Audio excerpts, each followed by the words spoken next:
안녕하세요. 미스터리 수사국입니다. 오늘 소개해드릴 사건은 미국 명문대에서 일어난 예일대 벽속 여자 사건입니다.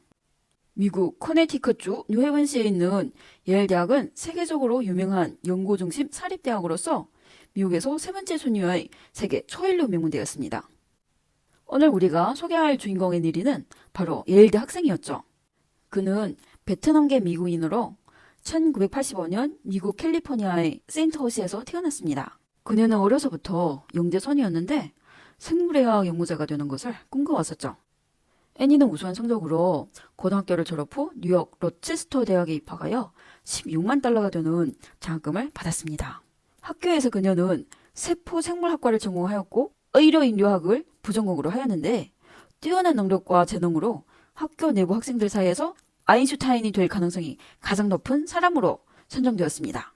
애니와 조너슨 위더스키는 대학 시절 사랑에 빠졌습니다. 대학 졸업 후 애니는 예일대학에 입학하여 양리학 박사과정을 전공하였는데 2009년 9월 8일에 사고를 당했습니다. 5일 뒤 애니는 그의 백마탄 왕자 조나단과 결혼식을 올릴 예정이었죠. 결혼 날짜가 가까워졌지만 항상 부지런한 그녀는 평소와 같이 학교 실험실에 가서 연구를 계속했었죠. 그러나 이번엔 그녀가 나간 뒤 다시 돌아오지 않았습니다. 그날 애니의 룸메이트 몇 명이 그녀가 밤늦게도 돌아오지 않고 연락 두절돼서 걱정 끝에 경찰에 실종 신고를 했습니다. 처음에 경찰은 애니가 결혼이 두려워서 잠시 떠난 게 아닌가 했는데 조사 결과 예사롭지가 않았습니다. 애니의 실종 시간이 길수록 변수는 커졌습니다. 경찰은 애니의 룸메이트, 동창, 친구들을 통해 조사했는데요. 애니는 주변 사람들과 사이가 좋았었어요. 그리고 공부하고 실험하는 것 외에 혼자 낯선 곳에 가는 일은 드물었습니다. 경찰은 애니의 사무실을 수색하였는데 책상은 깔끔하였고 위에서는 그녀의 핸드폰과 지갑을 찾았습니다. 사무실 안에는 아무런 다툼이나 몸부림 흔적이 없었고 사무실에서 1분 거리에 있는 실험실에서도 애니의 흔적을 발견하지 못했죠. 다행히 예일대학은 학생의 안전을 중시하여 학교 내에 수백 수천 개의 CCTV를 폐쇄 루프 시스템으로 설치하였습니다. 비록 실험실 내부는 일부 사생활과 비밀 프로젝트 유지를 위해 CCTV가 설치되지 않았지만 출구 같은 중요한 위치에는 설치하였습니다. 실험실 건물의 전체 출입구는 2개밖에 없어 CCTV만 확인하면 애니의 행방을 쉽게 추적할 수 있었죠.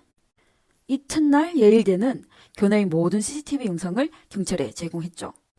9월 8일 당일의 CCTV 기록을 자세히 살펴보니 애니는 오전 10시 11분에 실험실 건물에 들어갔고 그 후 2개의 출입구 CCTV에서는 그녀가 떠난 영상을 발견하지 못했습니다. 그날 점심 12시 55분 실험실 건물에서 화재 경보가 울렸습니다.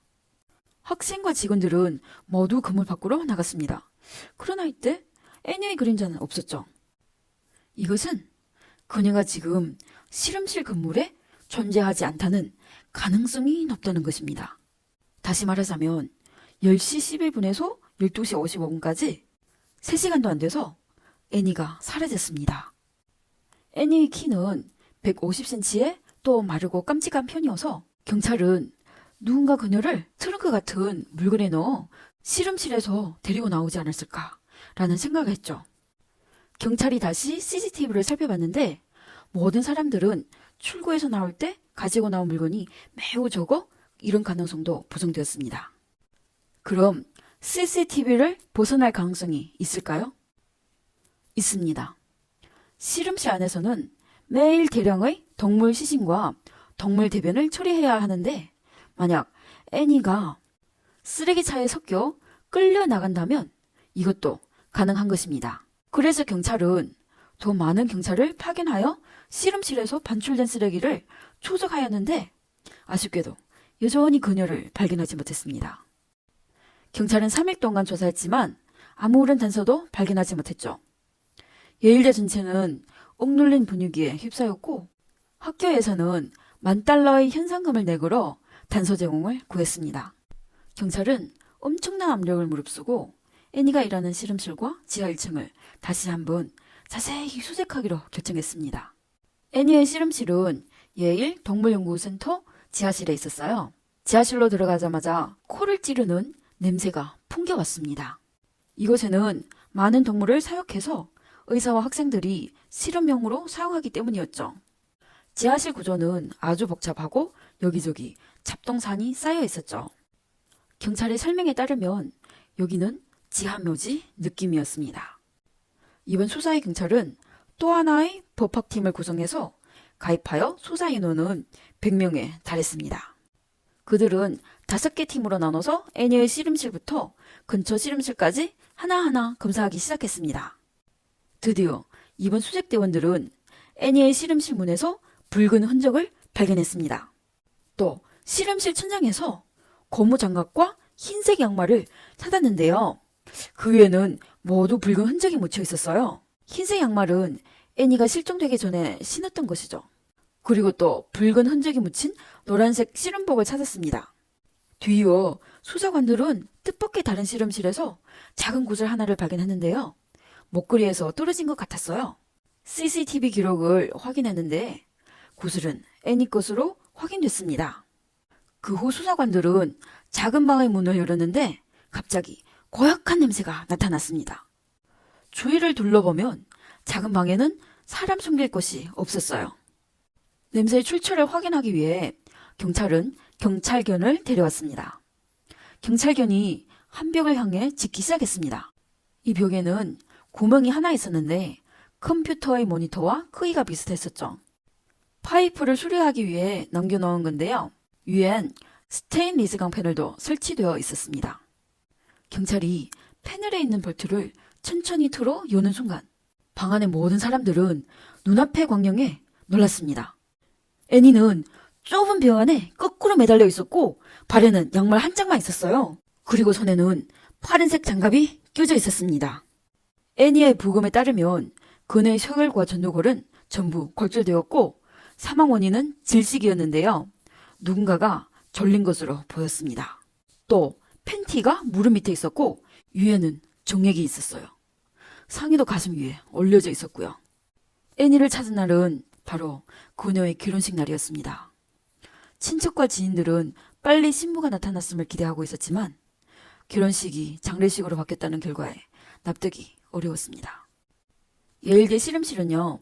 신분 식별 카드를 저지한 본학교 인원만 출입할 수가 있었어요. 또 각 식별 카드의 권한에 따라 특정 실험실 문만 열 수가 있었습니다.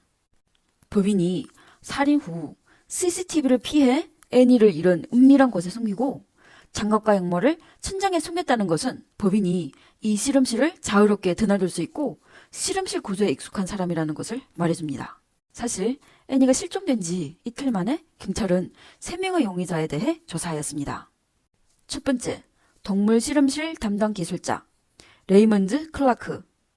두 번째, 설비 애프터 서비스원 레리 고드프리.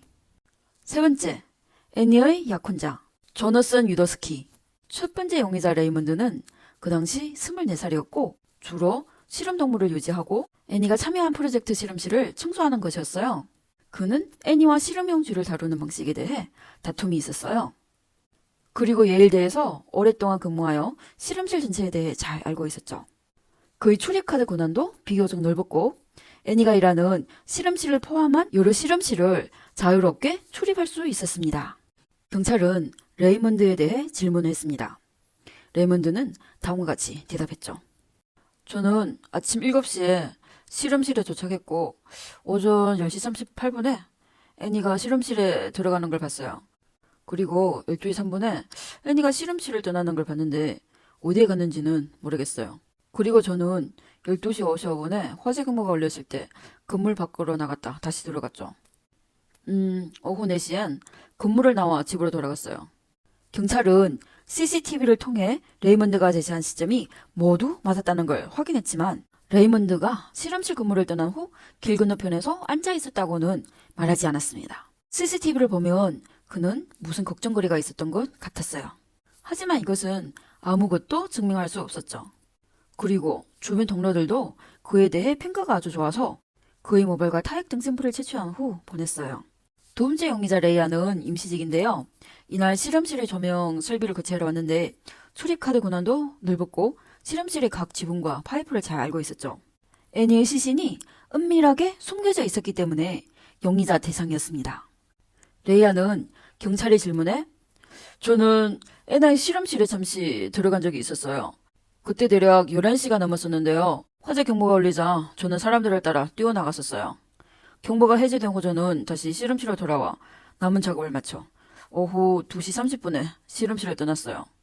라고 대답했습니다. 경찰은 CCTV를 확인 후 의문점이 없어 그를 내보냈습니다.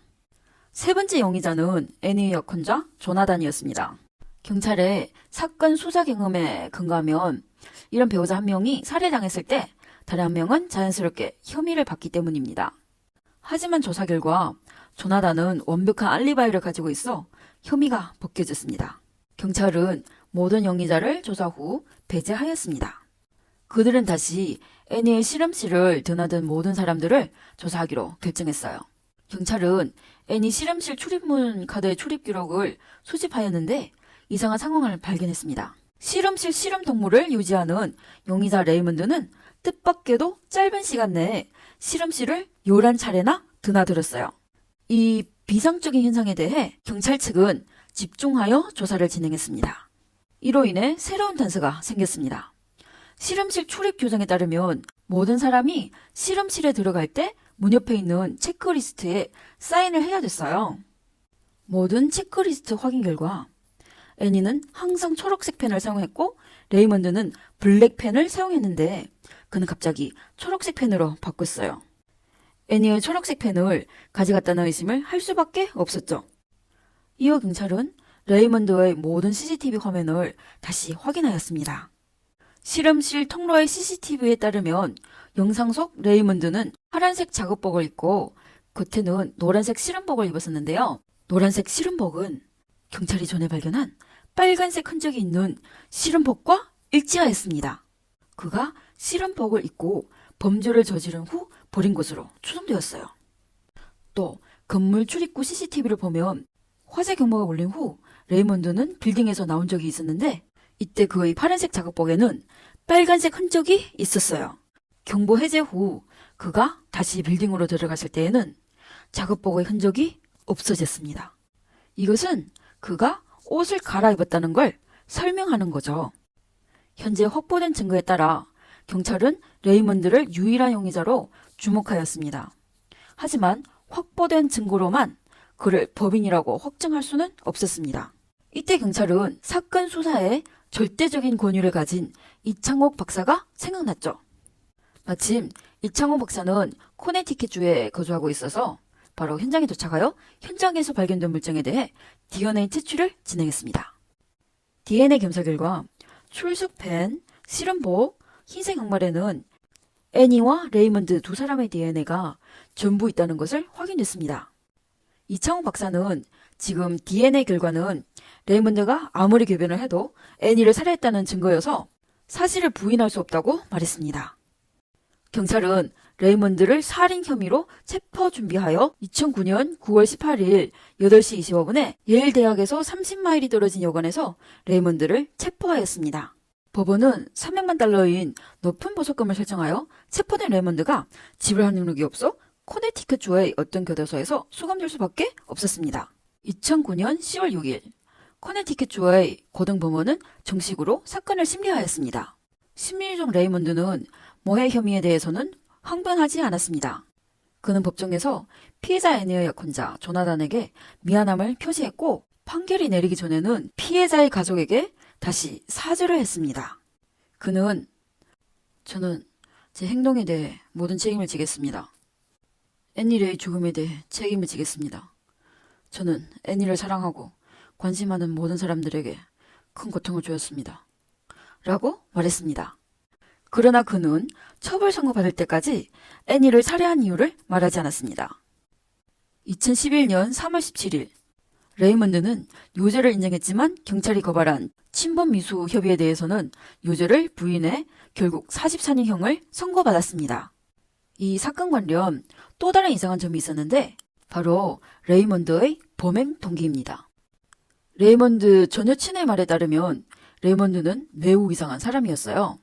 처음 그를 만났을 때는 그는 순하고 따뜻했었죠. 근데 시간이 지나자 저에게 사사건건 관습을 하더라고요. 예를 들면 무엇을 입고 무엇을 하고 어떤 친구를 사귀는지 등등이요. 그 사람과 오래 사귄 사람들만 그가 통제욕이 매우 강하다는 걸 알 수 있었죠. 그 후 경찰 조사 결과 레이먼드는 애니를 짝사랑했다는 것을 추측하였습니다. 그날 동료가 전달한 이메일 한 통을 받았는데 애니가 곧 결혼하여 바빠질 거라는 내용이었어요. 레이먼드는요, 이메일 내용을 보고 제 감정에 이기지 못해 실험실에서 애니를 강간하려다가 애니의 강한 반응에 결국 다툼에서 애니를 살해했습니다. 마침 그날 실험실의 어떤 과학장치에서 대량의 증기가 방출되었는데 화재 경보 의료복으로 실험실에 있던 모든 사람이 당황하여 서두르자 레이먼드는 할 수 없이 애니를 벽 속에 숨겼던 것 같습니다. 사건 발생 후 학교 학생들은 오랫동안 혼자 자습도 못하고 혼자 실험도 못했습니다. 안전하고 즐기러웠던 캠퍼스는 긴장하고 압박한 분위기로 되었습니다. 그 후 예일대학은 교내 안전을 개선하기 위해 여러 가지 절차를 발표하였고 그때서야 상황이 바꿔졌습니다. 이상 이번 영상의 전체 내용입니다. 좋아요와 구독을 부탁드리겠습니다. 미스터리 수사국입니다. 감사합니다.